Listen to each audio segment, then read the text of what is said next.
Her Pilates instructor texted me by mistake, so I booked a session. The message came at 10:43 p.m., when my wife had just gone to brush her teeth, and our apartment had slipped into that quiet that makes every sound feel like it belongs to you. My phone lit the bedroom like a small moon. Miss you already. Couldn't stop thinking about your back on the reformer. Next time I want you for the whole hour. S. I read it twice before my mind decided what it knew. The name at the top wasn't mine. It was hers. The message had landed in our shared iPad messages, the one we used to order Thai food and send each other photos of ugly lamps. Her Apple ID, my nightstand. From the bathroom, water ran, then stopped. The mirror clicked as she opened the cabinet. Toothpaste, then silence, then the quick flick of the light. She padded out in the oversized t-shirt she wears on weekdays, hair loose, no makeup, pretty in the way that always gets me right under the ribs. "Everything okay?" she asked, seeing the screen's glow on my face. "Spam," I said, because I didn't know how to say the moon just told me something, and I'm not ready to be the man who believes it.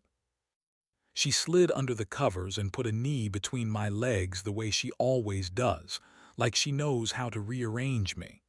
"I'm dead," she murmured, breath warm. "Class was brutal.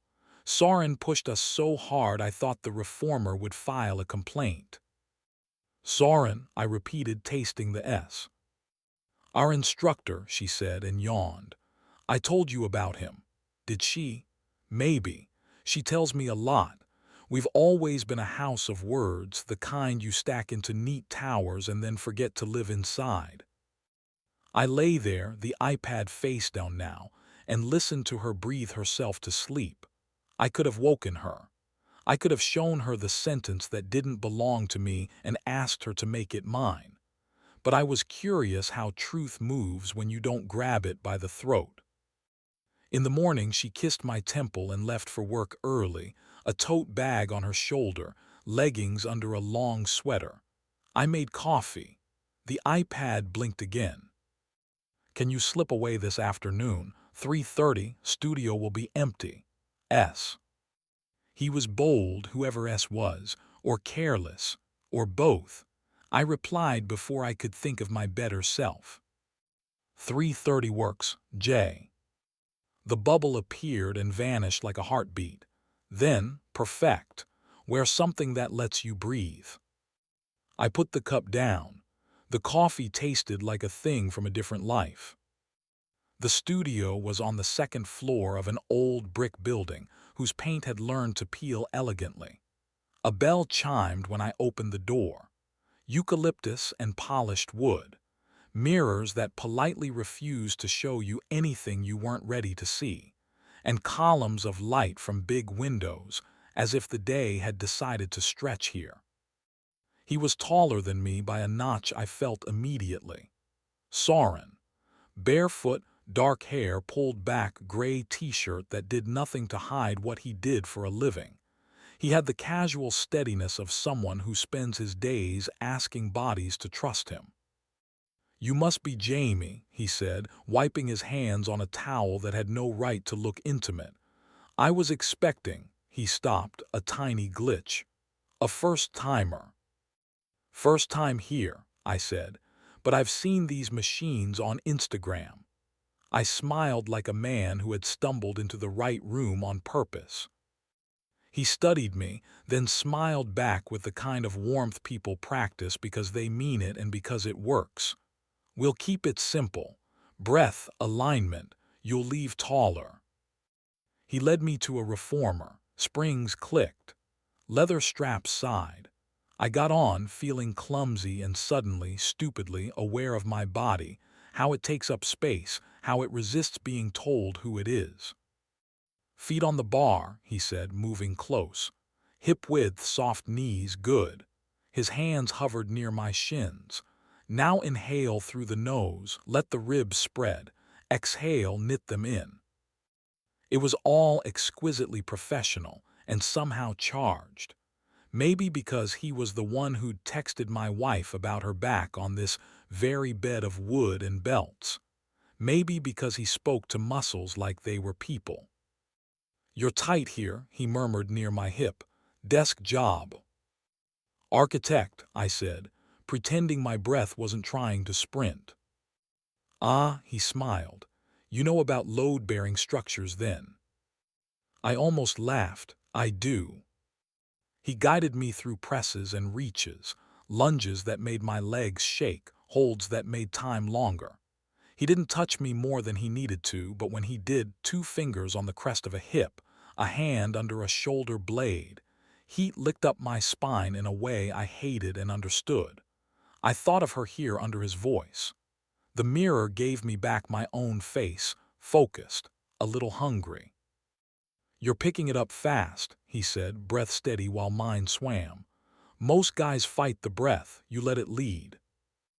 "I had a good teacher somewhere," I said, and let the words sit.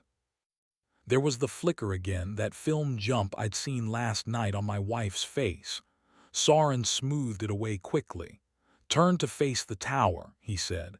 "We'll open the chest." I did as I was told. He looped straps around my hands.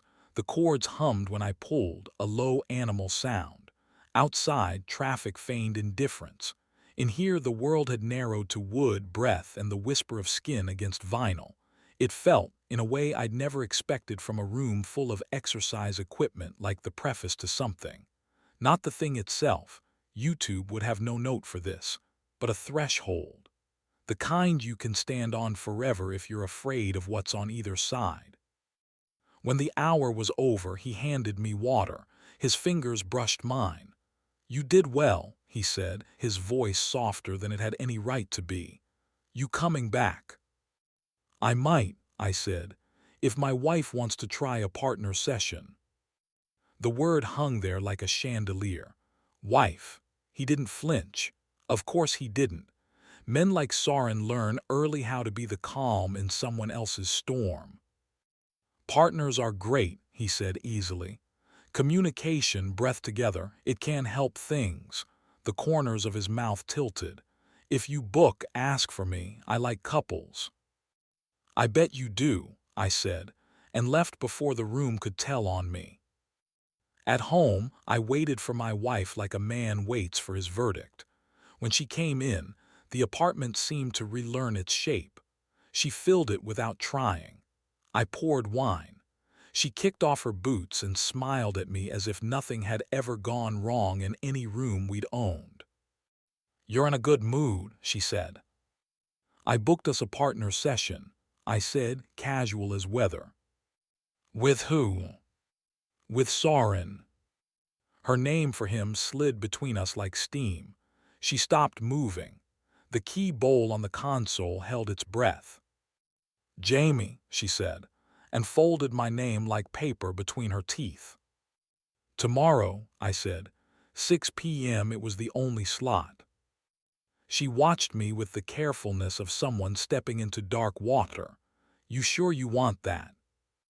"I'm sure I want us in the same room," I said. "That seems like a good place to start." She held my gaze. I couldn't tell if the shine in her eyes was relief or dread. Maybe both belonged to the same light. The studio at 6 was softer than it had been at 3:30. Lamps on, the day tired and kind. Couples shuffled in on the balls of their feet, laughing like people who had discovered something just for them. Soren was already there, barefoot again, in a black shirt this time. He saw us and smiled like this was regular. Married people, breath, alignment.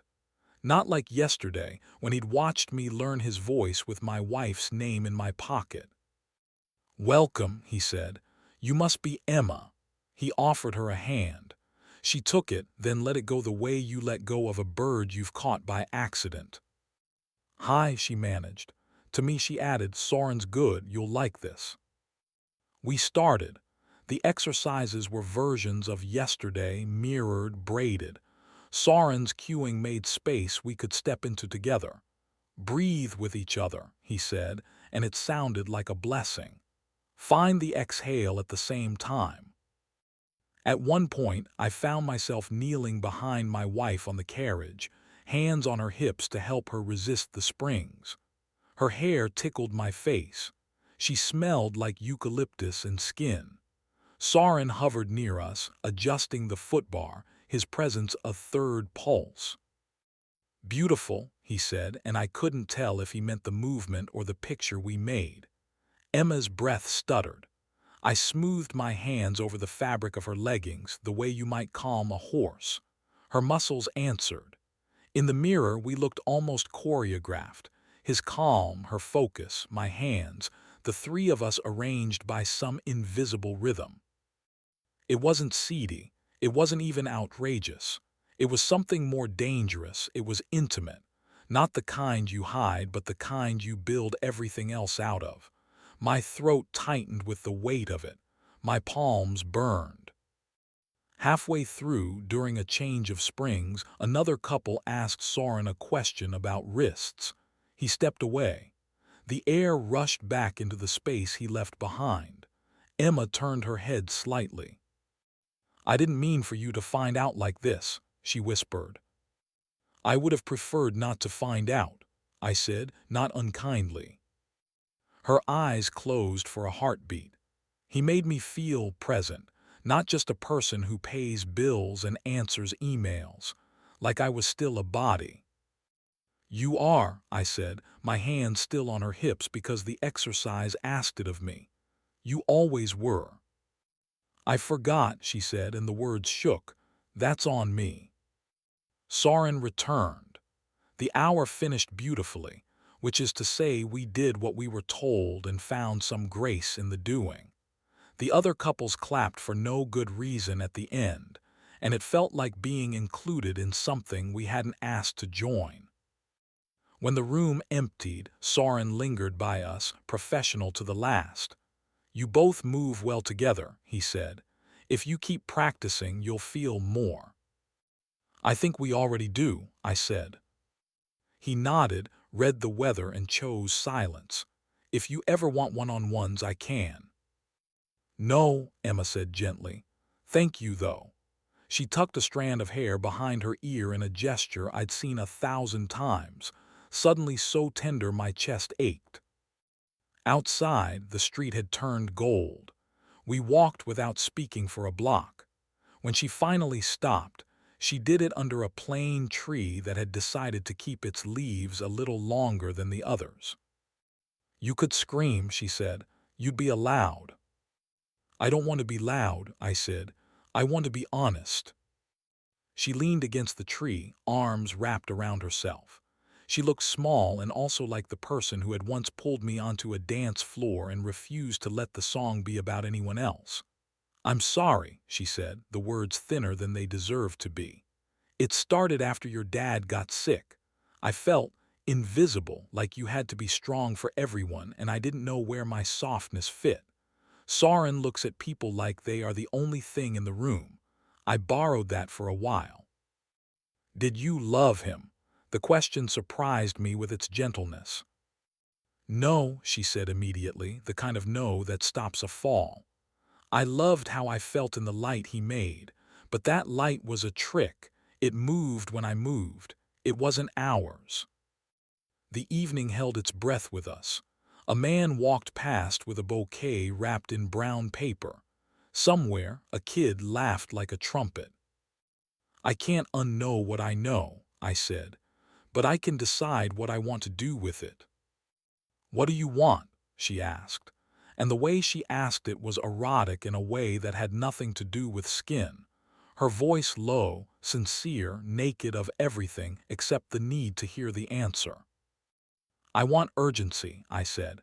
"With you, in small rooms, on Tuesdays. I want the version of us where we say the thing before the silence eats it." She stepped in, close enough that I could feel the tremor in her. "Can we have that?" "Not because we're good at exercise," I said, and surprised a laugh out of both of us. "Because we choose it." Her hand found my chest, right over the place that had been sore since last night. She didn't have to press. The pressure was already there. I took her wrist and kissed the soft skin where her pulse lived. It was a public street. The sky could see us. The city, mercifully, pretended not to. We went home. We didn't make a speech or compose a plan. We did small things and let them be enough. She stood between my knees while I chopped garlic and leaned back into me until my breath forgot how to be steady. I reached around her for the olive oil, hands brushing her waist like a promise that wasn't afraid to be quiet. After dinner, we washed plates together, sleeves pushed up, water warm, her hip bumping mine in that playful way that used to be foreplay and maybe still was. On the couch, she hovered like a question, then settled with her head on my thigh, looking up at me. The tenderness of it undid me more than anger ever could. I threaded my fingers through her hair and let the soft weight of her become the answer that didn't need punctuation. No camera could turn it into scandal. YouTube would shrug and call it a Tuesday. But to me, it felt like standing on the edge of a roof and deciding to believe in the staircase instead. Later, she lit a candle that smelled like fig and something darker. The room warmed. We spoke in the half-sentences of people who will spend the rest of the week finishing them. She told me when the wanting had started. I told her when I'd first noticed myself turning into a wall that kept out both rain and light. We touched like people finding their way back through a house during a power outage, hands on familiar furniture, careful, grateful when something met us where we thought it would. Before bed, she took my hand and led me to the hallway mirror. "Look," she said, "we're still here." Our reflections stared back, two people washed in candlelight, older than when we met and therefore closer to who we meant to be. I stood behind her and wrapped my arms around her middle. She covered my hands with her own. The mirror wasn't a reformer. It didn't ask us to pull or resist. It asked us to stand and see. "I won't text him," she said into the softly lit air. "I won't see him again. I'll tell the studio I'm switching instructors. I'll write the email with you in the room so it's real." "Okay," I said. "And when we forget to be urgent, because we will, you'll tell me. And I'll tell you. And if we need a stranger to remind us how to breathe, we'll hire a therapist instead of a man with very persuasive hands." She laughed against my throat, and the sound was the most erotic thing I could have imagined. Relief turning into desire in a way that didn't need to be hidden from anything. Her mouth found my jaw. My hands found the narrow place between her ribs and her hips where she always fits into me like a solved problem. We stood like that, dressed, decent, indecent in every way that matters. Two people on the far side of a bad idea, learning how to want each other with the lights on. I won't pretend the orchard of temptation closed for the season. Desire is a city. There's always another shortcut. But the key card with my name on it no longer felt like it belonged in someone else's pocket. We were here, in our small apartment that smelled like fig, trying to choose each other with the kind of patience that makes urgency possible again. In the morning, I woke to her leg thrown over mine and sunlight trying the blinds. My phone was quiet. No messages that didn't belong. I stared at the ceiling and let the new silence expand. Then I rolled toward her and touched my forehead to hers, and in that small pressure there was a whole story I wanted to keep writing. No murals, no hotel lobby, no borrowed light. Just us, breathing, aligning, letting the hour be ours.